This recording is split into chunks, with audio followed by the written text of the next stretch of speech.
Ladies and gentlemen, welcome to Unpopular Review. Thank you all for clicking on our faces. Blue flag with all that. Okay, so I wrote down some notes. Chefs do that. I don't want to sit too hard. That's twice. That'll probably go over about as well as Colonel Dippy. Because there was no Jay White side. Okay, just straight up gangbanging. This story has been fit. You gotta pay that attention. So Unpopular Review does not. What is you the CEO of, Chris? Jesus, golly. Let's start the show. Ladies and gentlemen, welcome back to UPR Presents Top 5 5-time King of the Ring winners. And I'm back on a Saturday. Y'all saw me for SmackDown Penitentiary at 12:30, and now I'm back with the executive consultant. How are you doing tonight? I am doing fantastic, wonderful. It is nighttime right now, but who knows when you're watching? Hopefully you're watching with us here live tonight. But of course you're on the West Coast or in too much crap. I'm good. How are you doing? Z Silent. I'm a little tired. My minion wore me out. He's feeling much better, so he's winding down. So I'm good now. Not gonna lie, we had this talk in the chat of doing this, and I wanted to do this a little different because I feel like it's going to be very redundant. But I'm very interested because I took a different route, whereas I didn't want to put the universally recognized top 5 King of the Ring winners. I wanted to do my personal favorite, whether people liked it or not. So I just put my personal favorite as opposed to the general knowledge of the best. Like, everybody knows probably the best professional wrestler in the history of professional wrestling is universally known as Kurt Angle by his fans and compadres, right? But that's not everybody's favorite, right? Everybody's favorite will be different, but universally known, Kurt Angle is mostly known as the best wrestler ever to grace us with his presence. Elvis is here. Thank you very much. Happy day. G, what up, man? Okay, so let's start this thing off at number 5. I'm going to leave the floor open to you. What do you have for your number 5? I actually have some honorable mentions. So you tell me, what do we do when we say in our honorable mentions? Are we saying at the beginning, or are we saying it toward the middle? My 5 starts with an honorable mention. All right, so let me go ahead and throw in some honorable mentions. One might surprise you young bucks out there. Y'all might not recognize him, but he was a fantastic King of the Ring. He was actually the King of the Ring when I first started watching wrestling. I'm talking about a former 7-time World Heavyweight Champion, King Harley Race. Young bucks might not know about it, but Harley Race is one of the most influential wrestlers of his era. And is known as one of the toughest wrestlers of his era. And you would think, if you followed him growing up before, and I did not, okay, I just know his history, that he would not be a credible King of the Ring. And what I mean by that is he would not be able to give the persona of a King of the Ring. But he did! And he did it well. And I'm very proud to say he is an honorable mention King of the Ring. And I forgot when I do honorable mentions, I'm not supposed to talk about it. The other one I want to mention is an honorable mention I'm going to throw out there just simply because I think it was cut short because he was injured. He's the most recent King of the Ring. And that's actually King Xavier Woods. I think he did very well. No, you did not. Yes, I did, sir. And the reason why I say that is, and I got to be quick because it's honorable mention, we're not allowed to talk about it, is my personal favorite Kings of the Ring not only are ones that actually did something with the crown as far as be successful, but actually embody the vision and the gimmick of the King of the Ring. And Xavier Woods did that very, very well before Roman crushed his dreams. But like I said, he also got injured. And he was on his way to really doing that with the King of the Ring. I would say I would agree with that. I would agree with that 100%. Only because of what you said, those who embody the King moniker. That is one of the criteria for choosing my favorites of this top 5. Yeah, these are mine too. Because if you don't embody the King of the King of the Ring, then what the hell is the point of being in it? Right? It's supposed to, for some, it's supposed to kickstart their career, their push into stardom or superstardom, right? And then for others, it's to reinvigorate. Never mind. Yeah, reinvigorate. I didn't want to keep saying that word because I feel like I said it a lot in the past 3 weeks, but it's your word of the day. So, I will say that. But my honorable mention, and it could be flip-flop. So either one, however you would like to say it, However you want to flip flop these guys, I would definitely say that. But my number 5, I am going with uh Owen Hart. Owen Hart, King of Hearts, winning it right after Brett had done it back to back. Am I right on that? That's 94. I said correct. Bret Hart technically won in '92, but is morally known for winning it in '93, and Owen Hart won in '94. So you were absolutely 100% correct. Yes. So for him, I would say this King of the Munchkins. This is a honorable mention /5 for me, because I felt like his one reign was just as good as Brett's double reigns. The only 2-time King of the Ring winner in WWE history. So if you like Brett, you put Brett at 5. You kick Owen to the honorable mention. You like Owen, you kick Brett to the honorable mention. Put Owen at 5. That's my honorable mention /5. Bret Hart, Owen Hart. I didn't get to my number 5, so I'm gonna get to my number 5 real quick. I gave you 2 honorable mentions, but my number 5 is the same person, and that is the King of Hearts, Owen Hart. Once again, embracing the gimmick. Owen Hart definitely did that, just like when he won the Slam. Shout out to Mike Knox, because Mike Knox always used to walk around with the 2 Slammers. 2,000 Slammy Award. That was Mike, right? He did that so well. Owen Hart did that so well with the Slammy Award. He said, "I'm the Slammy 2-time Slammy Award winning Owen Hart," and that was his gimmick. I hated it because it got him away from "I am the King of the Ring" and the King of Hearts, Owen Hart. And I just thought it was so well done. That was when Owen Hart became, arguably at that time, my favorite wrestler. Really was a big fan of Owen Hart, the King of Hearts. He is my number 5. We'll get into my number 4. Is none other than, all right, so I mentioned how I want somebody to embrace the character, right? My number 4 is going to be a little controversial because it's probably going to be some people's number 1. Not yours, but some people's number 1. And I would say the success he built off of it, yes, that's why he's even cracking my top 5. But really, did he do much with being the king of the ring? No, he did not. His moment is good because it was at the pay-per-view. But Steve Austin, Stone Cold Steve Austin, is my number 4 because it elevated him and gave him that push he needed for the stardom. But he never truly did anything with the King of the Ring. Did he put on the crown? Did he carry the scepter? Did he call himself King Stone Cold? Did he call himself King Austin? No, he did not. But he had that iconic line, so you always have to give him credit. And of course, he became a world champion after that. So you, even though it was 2 years after that, but you have to give him credit. This is what catapulted him into that next level. So my number 4 is Stone Cold Steve Austin. Ooh, that kind of threw me off a little bit because I was not expecting that. I know, Mike. I just said it.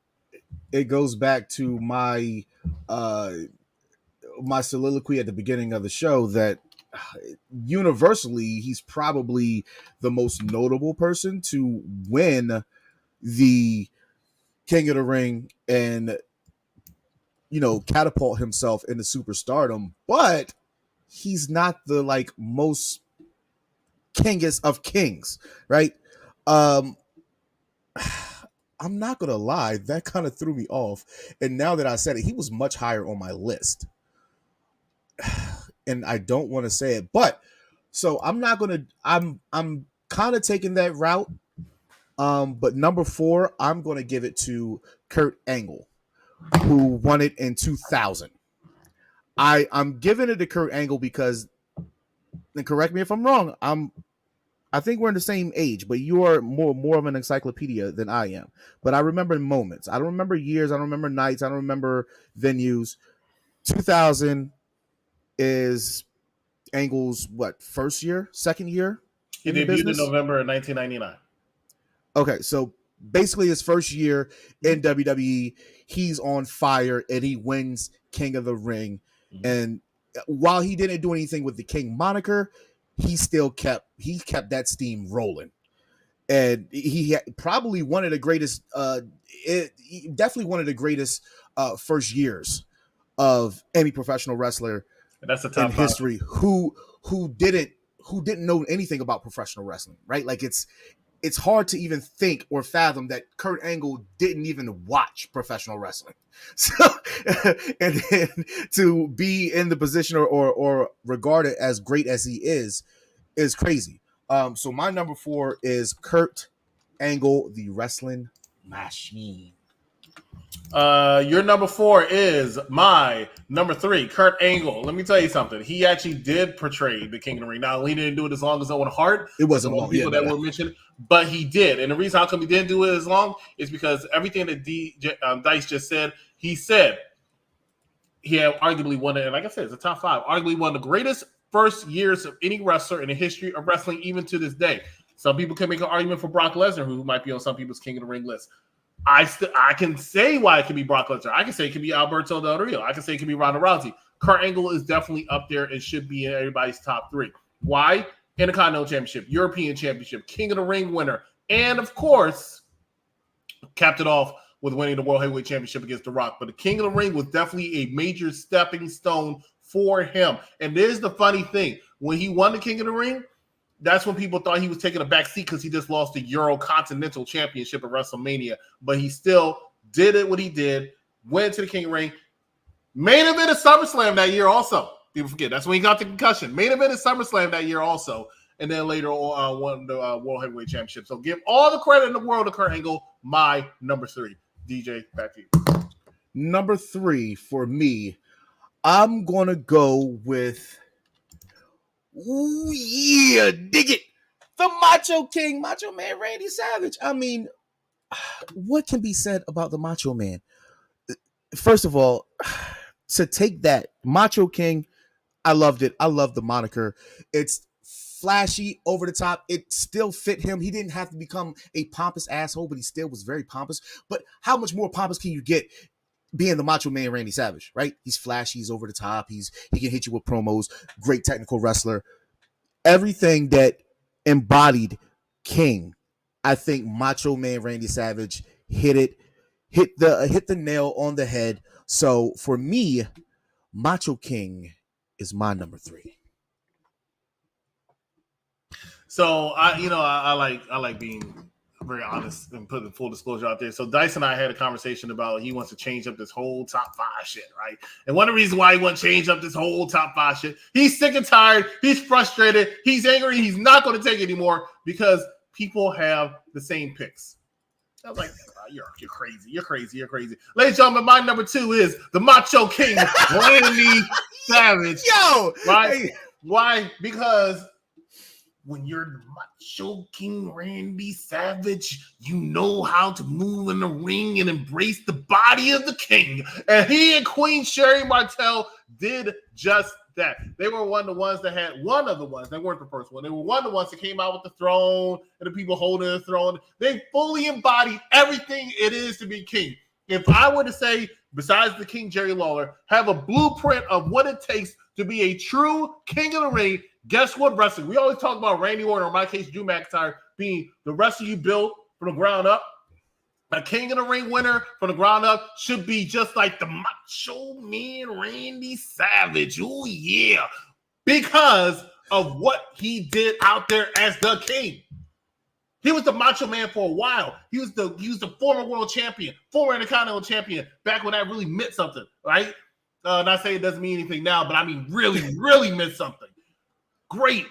And he was able to take that king and still become such an icon with it. And I'm going to tell you something. I struggle with my number 2 and my number 1. This guy was this close to being number 1, but I'm going to give it my number 1 because I just feel like it's him.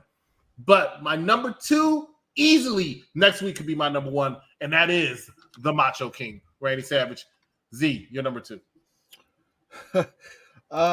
My number 2 is probably a unpopular opinion, but I think I have a very strong case for it. I think he had a very strong outing as king, and that is King Bad News Barrett, or King Barrett.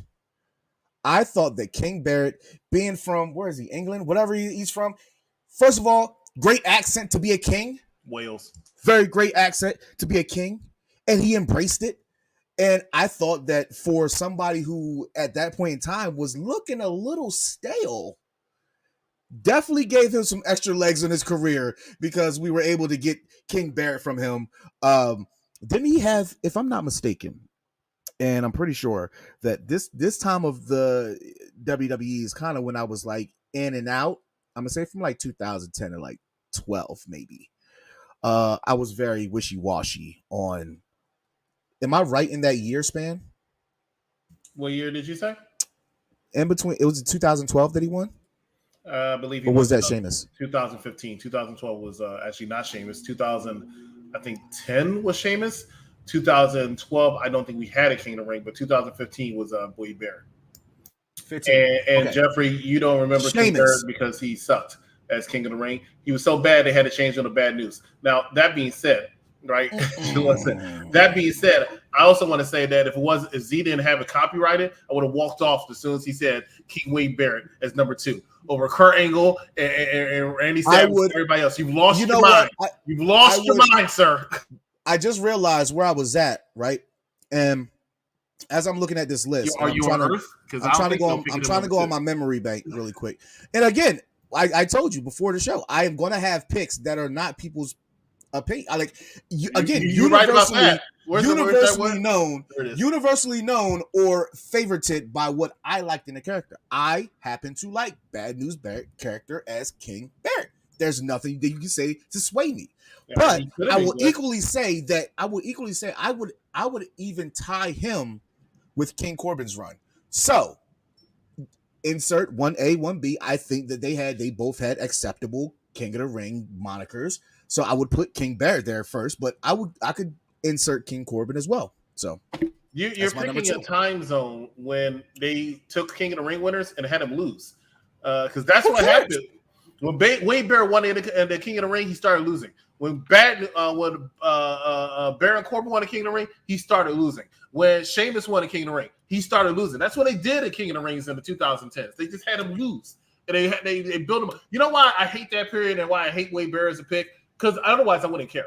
But I hate him as a pick because back when we talked about the original King of the Rings, the Harley Race, Stone Cold Steve Austin, even the Triple H's and stuff, these are people who were pushed. King of the Ring at one point was almost as important as the Royal Rumble. I always talk about how whoever wins the Royal Rumble, they are all over TV that week because they're like the biggest star in the world for wrestling at that time. They won the Royal Rumble. Mm-hmm. It was like that for the King of the Ring. Then William Regal won. I thought Regal winning was Regal okay was for good for a while because they looked like they were going to push him and he deserved it, but he got on drugs and they had to suspend him and that kind of killed it. Then Sheamus won it. Sheamus was a former world champion, right?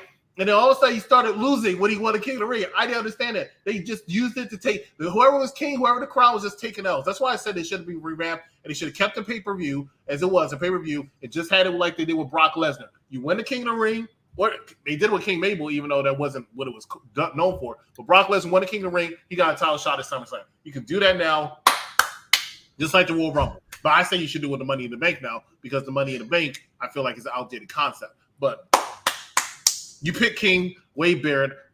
I mean, hey, it's your pick. You said favorites. I can't say anything against it. But Wade Barrett. If you think Wade Barrett is a good King of the Ring, I've got some bad news for you. I didn't. Again, you were trying to pick me apart, and this is why this needs to be turned into a competition because I would shred you. And no, you wouldn't. I would shred you. A faction with Rusev and Alberto. What was the name of that faction? League of Nations. Yes, just as bad as King Barrett. I've done my job for the night. Okay, good take. Can't wait for the Mike Knox Show. Ladies and gentlemen, the Mike Knox Show is going to be on this Monday, 6 o'clock p.m. Joining him is none other than a special guest of the executive consultant, talking about a wide variety of topics, including King of the Ring and, pretty much the history of the King of the Ring, because we are preparing for the King of the Ring, which is next Saturday. Speaking of the King of the Ring next Saturday, most likely, stay tuned to all our social media. This coming Thursday, we are going to do the King and Queen of the Ring predictions. And I'm looking forward to that in Saudi Arabia. Mike Knox loved the League of Nations. That's good. You know what? Some people love crack. All right, so Z, Number Oh, one. it's my turn. I got to give you my number one. Well, you know what? My number one is not Bad News Bear. Let me tell you that. But I said between King Randy Savage, there was somebody else who I wanted to pick as number one, possibly number two. But tonight, he's going to be number one. And that is, you should know who it is. Your good friend, along with mine, none other than King.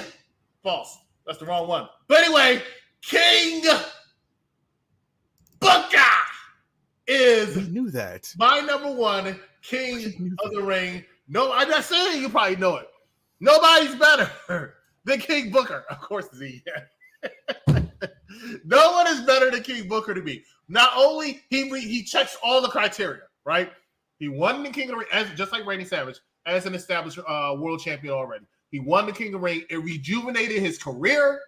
He embraced the role, truly embraced the role, and won the world championship when he won the King of the Ring. Not only did he win the world championship when he won the King of the Ring, he kept the gimmick after he won the world championship. Only man to do it. King Booker. And then he had the King's Court. The King's Court was actually we They were talked a about the whole King's faction. Court last week. They were a whole We had- faction, just like the League of Nations. But it was King Booker. We weren't deserving of him. And he was so over. How did Z start off the show? Five time. That phrase was so over, still so over. When somebody says five, even I'm not even around wrestling people. When I'm around, I hear 5 times. I want to say 5 times. That's how over the phrase is. But then he still came up with King Booker, and he still throws in hits of it a lot of times on NXT and commentary. The NXT crowd does it when he comes out. Still has to do it. That little peaky always killed me. His little smile always killed me. When the N-word came out of him, it killed me. Like he is so hilarious as King Booker. 5 time. It's so over. He's a 6-time world champion. And his 6th world championship reign was with King Booker. Let me stop talking. Z, you all know. No, I'm all for it. I'm not going to. I'm just going to echo everything you said. However, the fact that he took the King Booker accent into the main event Mafia, and the commercial we used to play, right, when he was talking, he got super proper. But if you pissed him off enough, he's going straight back to the streets, right? And he would do it so fluently, and then when he called, Carmel calms him down, and he's like, "I'm sorry, my queen. I didn't mean to offend you." Like, what? But he gonna take it back to the streets. But absolutely, to go on and still continue to use the King moniker long after the King of the Ring was done. He had his good year with it. Jerry the King Lawler, he should have been got rid of that shit. I'm sorry. Nobody, y'all need to stop calling that man Jerry the King Lawler. That man deserves to forever keep king. Even his facial expressions, like everything about him. I hated his soul patch chin that he shaved to. Like, that is so pompous and arrogant. I was like, that shit just pisses me off. Like, there's something about you just pissed me off with that stupid ass beard. He also came out with the throne, right? But when he did his little pose when he was with the king, I loved it. I don't know. It's like the fact that he came up with this. I'm like, yo, this. It's like he literally tells Vince and them backstage, like, hey, listen up. I got an idea to be king. I've been working on it for a while. And then all of a sudden he's like, listen, we're bringing King of the Ring back. We need that. Like, it's the minute they put King Booker in, the minute they put Booker T into the tournament, it's like, all right, let me start adopting this king shit immediately. So they can see what exactly I could do with it if they let me win. And damn it, Such a great heel. Yeah. I would definitely agree. So again, it's literally she did that like a whole commercial segment, I think. So top 5 King of the Ring winners results. Our 5s definitely mirror each other. 4 Stone Cold Steve Austin for executive consultant. 4 for me is Kurt Angle. 3 for executive consultant is Kurt Angle. 3 for me is Macho King. And then 2 for executive consultant is Macho King Randy Savage. 2 for me is King Barrett. And we both are unanimous with King Booker. King Booker as number 1. So this is why we need the competitiveness for top 5, because we could have did this in 10 minutes. Just saying. But gotta tease it a little bit, so I understand. So we got 20 minutes. Look at it, 25 minutes. We are making great time right now. And as we're making great time, where's my okay, there we go. What? Ladies and gentlemen, we have shows for everybody. Monday, get to tune into the Mike Knox Show at 6 p.m. Executive Consultant will be appearing on there. I will be appearing on there. 2 words, too sweet. Then you got the Raw Watch Along with Freckle Sensei, Executive Consultant, I think Evil Dose. And then you have NXT with Sabrina Estella and her Rolodex of co-host whores, whoever she picks out of her black book to join her show. And then Wednesdays we have White Boy Wednesdays with Cactus Katie and Mad Dog as the AE Dynamite crew. And then top 5 and specials on Thursday. The special this Thursday will be the preview of the King and Queen of the Ring. And then you can come back and catch the SmackDown Penitentiary, as most of you have earlier today. And I thank you for rocking with me as I was solo with a brief appearance from Mike Knox. However, that might be Friday after SmackDown, because they're going to be in Saudi. So that means the pay-per-view is going to be on Saturday. Doesn't need to be a SmackDown show midday. We'll see how good SmackDown is. If it's taped, it's going to be taped anyway, I guess. Not necessarily. Yeah, I see. I think that half the people can't go anyway, or they're only bringing whoever is actually needed. Correct. And it's the same thing that happened with Backlash. That's why Backlash was a SmackDown PLE pretty much. It was only one Raw match the entire time because they send their SmackDown crew over there to set up. So it's going to be the same thing kind of with Saudi Arabia, because I don't think the world title is on the line at King of the Queen this ring this year. No. I had a theory today on SmackDown Penitentiary that Jay versus Tama Tonga, Jimmy could help Jay. However, Jimmy can't travel, right? Jimmy can't go across the waters, but Jay can. Right? Jimmy can travel. They stopped Jimmy that. Can travel? Remember, it was Jimmy Kick was the first one to kick Roman last year in Saudi Arabia. Was that in Saudi? Wait. No. Saudi. That's when Logan Paul faced off against Roman, and Solo came. That was 2 years ago. That was last year. Last year, Jimmy. Yeah. Damn. Okay. Maybe it's right. But That's my theory. I got the opposite of you. I have we're giving away our predictions, but I have Gunther and Randy Orton. Oh, I didn't think of that combination, but I still think my initial thought was this is, excuse me, this is Gunther's for the taking. The only person that can lose that is him. However, every week, Jey Uso gets more and more popular, and it's disgusting how much it makes me change my decision. Even though I am a Jey Uso mark through and through, it just makes me think this is for Gunther. But then Jay is so hot, it's like, but King Uso doesn't have a ring. We talked about it. King Uso doesn't. King Gunther has the best ring. It just has the best ring to it. And I feel like Imperium being part of a stable with King Gunther would make sense. But that's neither here nor there. Any last words before we get off up out of here? Before you start, I just want to tell everybody in the chat, thank you for tuning in with us on a 9 o'clock on a Saturday. I don't even do this type of shit, but I thank you guys for stopping in. You guys are one of the reasons why we enjoy doing what we do. And I will be remiss if I did not do, as I do every show that I am on, and just say thank you. And y'all come back now. You hear? EC, thoughts? Have a good night, everybody. Oh, We'll catch y'all on the flip side.